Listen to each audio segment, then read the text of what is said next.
vírus SARS-CoV-2 sofre mutações rapidamente. E isso é uma preocupação porque as variantes apontadas como mais transmissíveis agora estão presentes em vários países. E muitas pessoas estão se perguntando se as vacinas atuais vão proteger contra essas alterações. Além disso, muitos questionam se seremos capazes de nos manter à frente das futuras variantes que certamente surgirão, uma vez que esse processo de evolução é constante e permite que o patógeno faça uma amostra de seu ambiente e selecione mudanças que o façam crescer com mais eficiência. Nesse sentido, o estudo genômico é de crescente importância clínica para o diagnóstico, gerenciamento, epidemiologia molecular e controle de infecções de Covid-19. Foi assim que uma rede de monitoramento formada por laboratórios e universidades já identificou pelo menos 12 linhagens diferentes do coronavírus no Rio Grande do Sul desde o início da pandemia. Essa conclusão faz parte do primeiro boletim genômico produzido pela Secretaria Estadual da Saúde, um estudo que reúne algumas das principais descobertas sobre as mutações sofridas pelo vírus da Covid-19 aqui em solo gaúcho. A variante mais preocupante no país é hoje a chamada P1, que foi identificada em Manaus e associada à ressurgência da doença no Amazonas. Junto com aquelas identificadas na Inglaterra e na África do Sul, é o trio que causa maior temor entre os especialistas. Como essas cepas ainda não foram observadas no Rio Grande do Sul, a maior razão de preocupação entre os gaúchos é conhecida como P12. Ela foi originalmente identificada no Rio de Janeiro, mas rapidamente se tornou uma das versões mais frequentes da Covid-19 por aqui. Ela começou a ganhar força a partir de novembro do ano passado e hoje já corresponde a cerca de 25% de todas as amostras analisadas.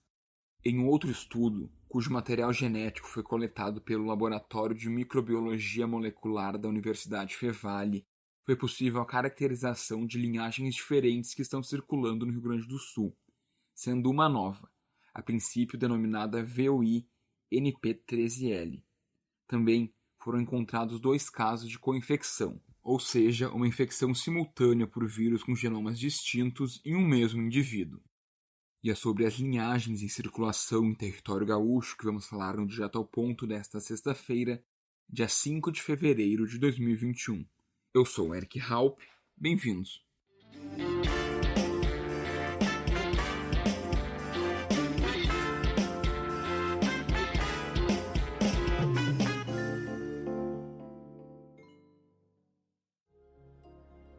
Para o desenvolvimento de drogas e vacinas para tratamento de uma doença, é fundamental saber qual a real diversidade de um patógeno. Por exemplo, o HIV sofre mutações no seu genoma com muita facilidade, o que dificulta não somente a criação de um imunizante, mas também de remédios. Portanto, saber como o coronavírus SARS-CoV-2 se comporta em nível genômico pode ajudar a desenvolver medicamentos eficazes. Além disso, através do genoma do vírus, é possível saber qual a rota de transmissão, pois após um vírus entrar em uma determinada população, ele vai acumulando mutações, e aos poucos difere da população da qual saiu. Foi por isso que, recentemente, a Organização Mundial da Saúde, a OMS, demonstrou preocupação com as novas variantes da Covid-19, salientando a necessidade de fazer uma investigação meticulosa sobre possíveis impactos em vacinas, casos de reinfecção e também de co-infecção. Obviously are looking at the significance of this. We've seen many variants, as we've always said here, this virus evolves and changes over time. We've seen different variants emerge. Semanas depois desse alerta, pesquisadores apresentaram resultados de estudos de amostras coletadas no Rio Grande do Sul. O trabalho foi realizado pelo Laboratório de Microbiologia Molecular da Universidade Fevale e pelo Laboratório de Bioinformática do Laboratório Nacional de Computação Científica do Rio de Janeiro. O material genético foi coletado pela Instituição Gaúcha, que recebe espécimes clínicos de pacientes de 40 municípios do estado.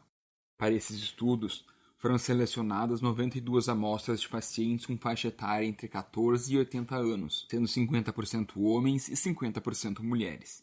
Os resultados geram preocupações devido à possibilidade de dispersão do vírus para outros estados e países vizinhos da América do Sul. A região metropolitana de Porto Alegre concentra o maior número de casos. Por isso, a análise do genoma ajuda a entender melhor a dinâmica, a estrutura populacional e as cadeias de transmissão locais do vírus. Os pesquisadores também estão conduzindo experimentos in vitro na nova linhagem encontrada no estado, incluindo isolamento viral e investigação sobre neutralização ou não por anticorpos presentes no soro de pacientes infectados já recuperados. Outro ponto importante foi a identificação da co-infecção, que nada mais é do que uma infecção simultânea por vírus com genomas distintos em uma mesma pessoa, e que foi encontrada em 2 casos clínicos ocorridos no final de novembro do ano passado.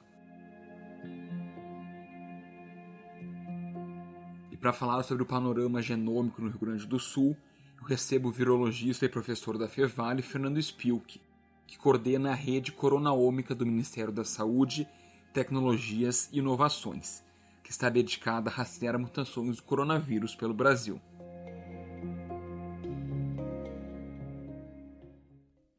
Professor, bem-vindo. Olá, prazer estar aqui com vocês no podcast. Fernando, para a gente começar, eu queria que o senhor falasse um pouco sobre o trabalho desenvolvido na rede coronaômica, a capacidade de sequenciamento genético que se tem hoje e a importância desse processo. A ideia na rede coronaômica é a gente expandir a capacidade de sequenciamento de SARS-CoV-2, de genoma de SARS-CoV-2 no Brasil, algo que pode ficar inclusive como legado para o enfrentamento de outras epidemias e pandemias. Nós temos no Brasil redes como a própria rede genômica do Ministério da Saúde, e a nossa ideia na coronaômica é congregar nesse esforço também universidades, centros de pesquisa. Hoje a gente tem, para vocês terem uma ideia, ao redor de 100 cientistas ligados à rede coronaômica, entre pesquisadores graduados, alunos de doutorado, pós-doutores, alunos de mestrado, alunos de iniciação científica, que hoje tem capacidade para realizar sequenciamento seguramente na faixa de centenas de amostras semana, e à medida que a gente vai desenvolvendo a rede nesse ano de 2021, dinamizando esse trabalho, nós devemos chegar a um acompanhamento muito alto do número em termos de número de sequências, em termos de percentagem daquilo que é detectado no Brasil.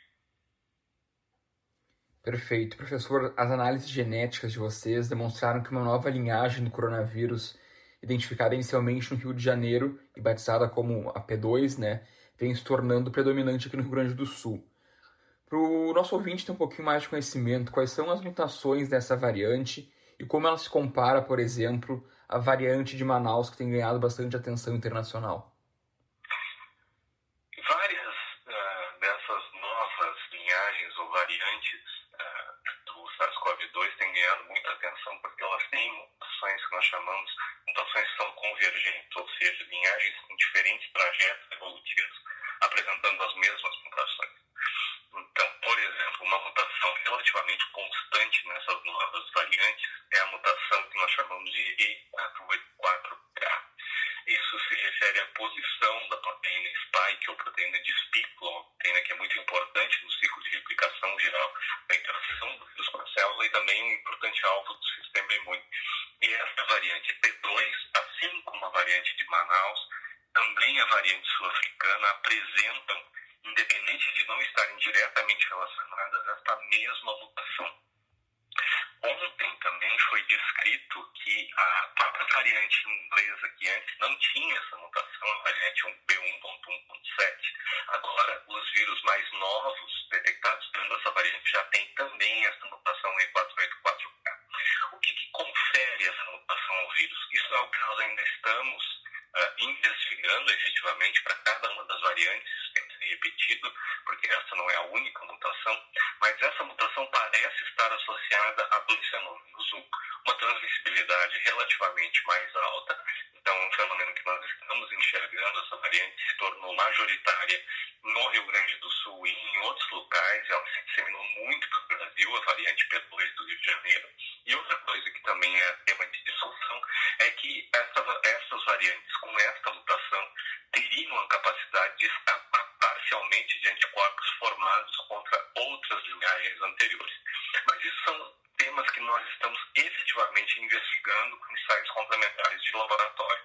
E nesse momento, o que sabemos é que se há algum escape, ele é parcial. Vacinas, por exemplo, continuam provavelmente dando proteção num nível satisfatório mesmo para essas novas variantes. Perfeito. Professor, hoje aqui no Rio Grande do Sul, essa variante P2 é o que mais preocupa?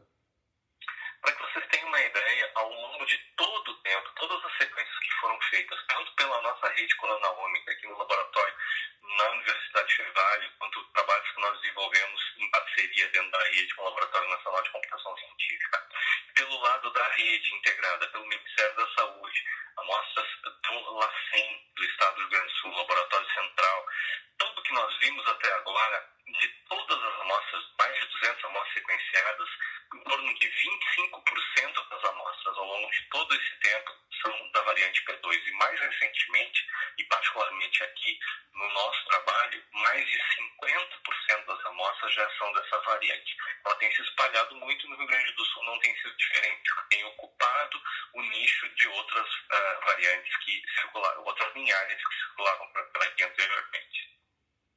E, professor, por exemplo, a Secretaria Estadual da Saúde diz que o Rio Grande do Sul ainda não tem registro das versões de Manaus, da África do Sul ou do Reino Unido. Como o senhor avalia essa situação, sendo que nós temos aqui uma outra variante, né, essa P2 vinda do Rio de Janeiro, mas não temos outras como a de Manaus, da África e do Reino Unido, que tem preocupado aí as autoridades? O que a gente pode relacionar a esse fato? Me parece que há uma atenção muito grande em relação à variante de Manaus, especialmente porque na cidade de Manaus, o surto nessa segunda onda teve consequências muito graves, lamentáveis, em relação à questão de um número grande de pacientes que acabou tendo vindo ao óbito e tendo complicações muito graves. Mas precisamos considerar que naquela localidade, mais vezes, tanto na primeira onda da própria Covid-19, quanto em episódios anteriores com sarampo e outros agravos da saúde, nós sempre tivemos, lamentavelmente, em Manaus, problemas na quantidade do atendimento, na atenção a esses surtos, do ponto de vista de atendimento das pessoas.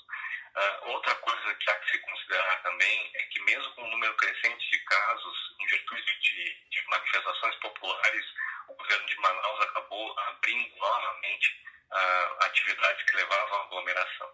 Então, nós temos tanto a possibilidade de ter algo relacionado mesmo com a amostra P1, com a linhagem P1, como nós podemos ter também aí fenômenos sociais que permitiram uma disseminação muito grande local dessa cepa. A P1 efetivamente não se disseminou muito até agora a outros estados, foi encontrada raramente em outros países, como é o caso do Japão e detecções pontuais nos Estados Unidos, e efetivamente nós não a detectamos ainda, nem essa variante, nem outra do Rio Grande do Sul. Mas eu diria que é uma questão de tempo. Não tanto em virtude da transferência de pacientes, como muitas pessoas têm até manifestado um certo receio, mas porque nós não tivemos bloqueio de aeroportos, por exemplo, de aviões, do transporte de qualquer ordem saindo de Manaus durante esse período. Então, é extremamente provável que a variante P1 possa ser encontrada em outros lugares muito em breve. E aí, em outros cenários, nós até vamos poder avaliar se efetivamente essa variante tem alguma diferença tão relevante assim em relação a outras. Por enquanto, nós imaginamos que não, que realmente é uma situação local envolvida com essa nota.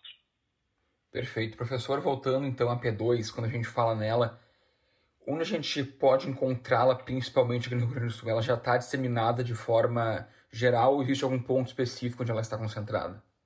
Olha, dos dados que nós temos até agora, nós concentramos os nossos esforços na região metropolitana, na região do Vale dos Sinos, em Costa da Serra e da Serra do Rio Grande do Sul. Aqui nós temos conhecimento de que essa nova variante está circulando em grande quantidade. Não imaginamos que esse cenário seja muito diferente do resto do estado, em virtude da liberdade de movimentação e da interconexão entre as diversas cidades, as diversas regiões do estado. E isso repete também o cenário que nós estamos encontrando em outros estados, como o próprio Rio de Janeiro, São Paulo e outros estados, onde essa variante tem circulado bastante. Então, do ponto de vista de disseminação, então, ela parece bastante permissiva, assim, no sentido de ela se disseminar muito, mas do ponto de vista de severidade, o que a gente nota nos relatos clínicos, aquelas amostras onde nós encontramos o vírus, ele não parece ter grande diferença em relação às linhagens que já circulavam aqui na região sul. Perfeito. E, professor, outro ponto encontrado importante de vocês é a identificação da co-infecção, né? Foram 2 casos clínicos ocorridos no final de novembro. Antes disso, que evidências científicas a gente tinha no Brasil e no mundo sobre co-infecção com o SARS-CoV-2? Na verdade, esse processo de co-infecção, para que as pessoas entendam que é uma infecção simultânea, ele não é uma reinfecção, onde eu tenho uma infecção em um determinado momento e depois, meses após a primeira infecção, eu tenho uma nova infecção, isso é uma reinfecção. Na co-infecção tem uma infecção simultânea, a pessoa pega 2 linhagens diferentes do vírus que estão circulando. O que isso nos revela? Bom, primeiro você me pergunta em relação ao histórico. Existia uma desconfiança de um paciente islandês que, retornando logo no início da pandemia, de viagem pela Europa, chegando à Islândia, apresentou indícios no sequenciamento de nova geração de que ele tinha se infectado com a variante europeia e com uma linhagem que circulava localmente na Islândia. Mas esse trabalho acabou não indo adiante, a gente não tem um relato mais robusto desse trabalho. Também havia uma desconfiança em algumas amostras reportadas na África do Sul. E nós, na rede Coronaômica e os diversos laboratórios que fazem esse sequenciamento no Brasil e no mundo, desde o princípio da pandemia, vínhamos realizando as ferramentas computacionais necessárias para tentar detectar uma co-infecção dessa. Mas até agora não tinha sido encontrado, não com o nível de robustez que nós encontramos, então, nesses 2 casos de co-infecção. Por que a gente vinha buscando? Porque é algo que é da biologia dos coronavírus. É relativamente comum que linhagens diferentes ou até espécies diferentes de coronavírus co-infectem o mesmo indivíduo e em algum momento isso inclusive é um fenômeno, é algo que pode dar origem, por exemplo, a novas linhagens ou quando a mistura de espécies até a novas espécies do vírus, porque há uma mescla dos genomas. No caso do SARS-CoV-2, o que pode ocorrer, que nós também estamos buscando, é a possibilidade da função, né, dessas 2 linhagens, de uma mescla dos genomas, gerando uma terceira linhagem que carrega, então, mutações dessas diferentes linhagens e variantes. Perfeito. Professor, uma possível terceira linhagem, ela teria características mais transmissíveis, mais agressivas, ou isso ainda não pode ser apontado? Não, isso fica tudo no campo da inferência, né, da predição, enquanto a gente não tiver o dado completo.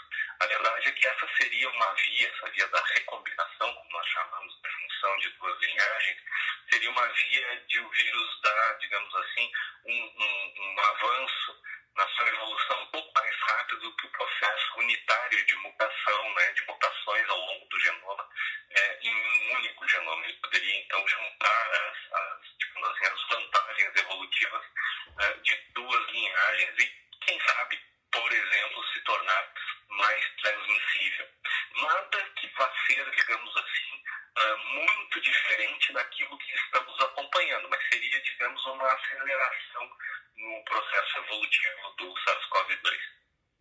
Fernando, sobre esses casos de co-infecção, que efeito eles tiveram no quadro clínico dos pacientes? Felizmente, nos casos que nós reportamos, tratavam-se de pacientes jovens, na faixa dos 30 anos, que não tiveram complicações clínicas. Pacientes que tiveram aquela Covid-19 mais clássica, né, com sinais clínicos de leves a moderados e se recuperaram sem internação hospitalar. Ou seja, não parece que a co-infecção nesses 2 casos tenha gerado nenhum significado clínico mais preocupante. Não é? Mas, obviamente, a gente vai continuar avaliando, enquanto fizermos, né, esse acompanhamento de vigilância genômica, a possibilidade dessas co-infecções e também ver se, de repente, em pacientes com comorbidades, imunossuprimidos, pacientes mais idosos, a gente poderia relacionar, então, essas co-infecções com algum agravamento do quadro.